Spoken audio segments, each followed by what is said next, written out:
Bonjour. Je viens d'un pays où pour saluer quelqu'un, on utilise 3 langues dans une même phrase. Hi, kifak, ça va, l'anglais, l'arabe et le français. C'est le Liban. Les petits-enfants libanais, dès leur jeune âge, sont exposés à plusieurs langues à l'oral. Cela est également inclus dans les apprentissages scolaires dès la petite section.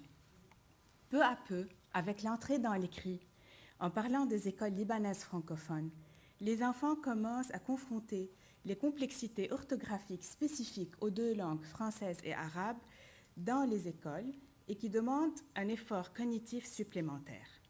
Pour cela, dans notre sujet de thèse, nous allons voir comment les fonctions exécutives sont-elles impliquées dans l'orthographe chez les enfants bilingues et quelles peuvent être les causes implicites des troubles des apprentissages rencontrés au cours du développement dans les classes primaires.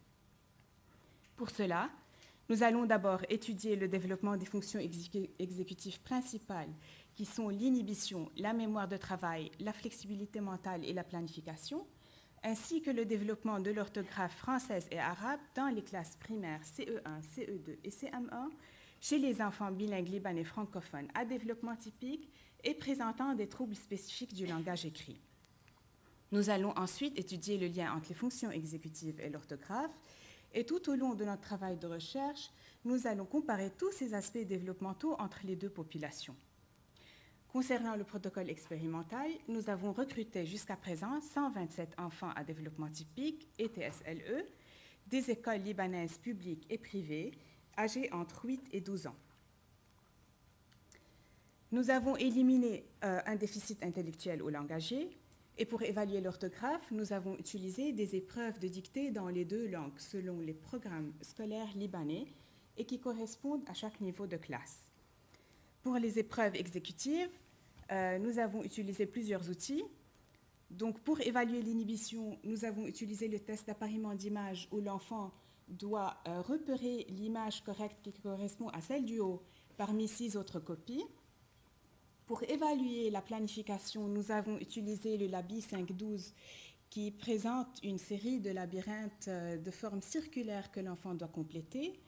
Pour évaluer la flexibilité, nous avons utilisé 2 subtests. Le premier est celui de Teach, les mondes contraires. Là, l'enfant doit lire au lieu du 1, 2 et au lieu du 2, 1 tout en étant chronométré.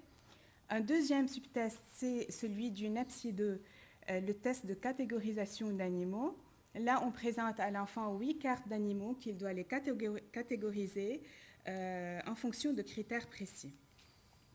Finalement, pour la mémoire de travail, d'abord la mémoire de travail visuo-spatiale, nous avons utilisé le Block Tapping Test de Corsi, où l'enfant doit désigner les cubes, mais dans le sens inverse que celui de l'examinateur.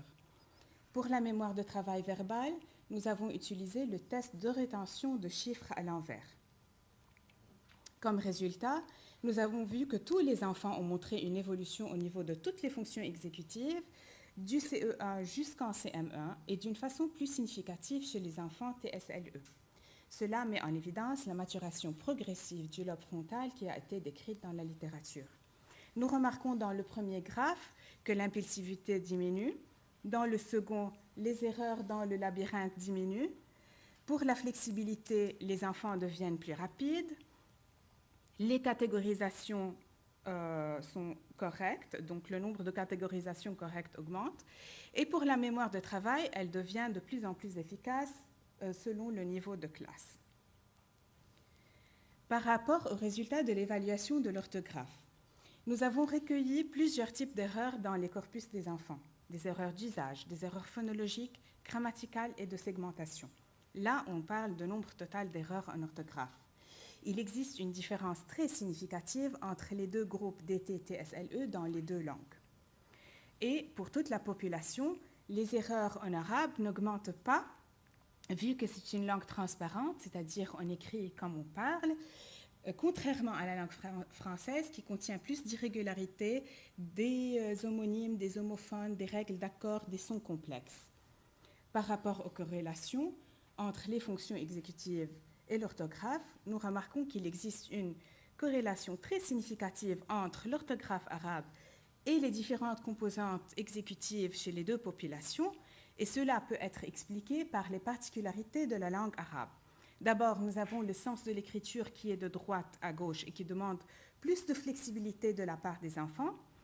Nous avons aussi les ressemblances visuelles au niveau des lettres qui se différencient au niveau des points et des traits, et les ressemblances auditives qui, en plus des sons sourds et sonores comme t et de, nous avons les sons emphatiques et non emphatiques comme t et pa, de et da, qui demandent plus d'inhibition et une bonne mémoire de travail parce que ça implique une plus grande conscience phonologique de la part de l'enfant.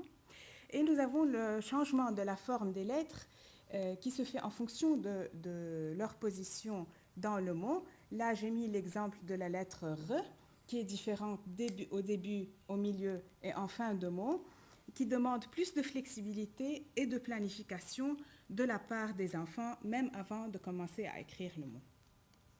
Donc, au niveau de la pratique de l'enseignement spécialisé Conclusion. et au niveau de la pratique orthophonique, c'est très important de prendre en considération toutes ces fonctions exécutives quand on est face à un enfant qui présente des troubles spécifiques du langage écrit et quand il est bilingue. Et pour finir, voici mon poster. J'effectue mon étude à l'Université de Toulouse 2 au laboratoire Clé sous la direction de Madame Duvignon et Simoès Perlan. Merci.